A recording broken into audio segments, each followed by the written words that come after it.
parlarem, es posarem, direm, prendre cafè, dolcet i aguantar un poc la xerreta.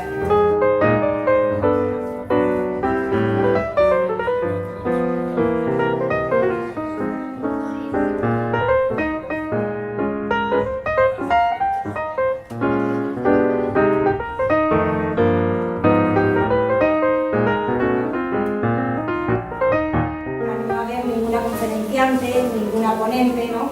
Vamos a ser cada una de nosotras, ¿no?, la protagonista. La conversación sostiene al mundo en su órbita, que si no hablaran las mujeres unas con otras, ya habrían perdido los hombres el sentido de la casa y del... La culpa está en los padres.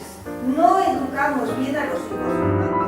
¿Cómo compaginamos la vida laboral con la vida familiar? Todavía en cómo asumimos, en cómo educamos y cómo entendemos el papel que tenemos.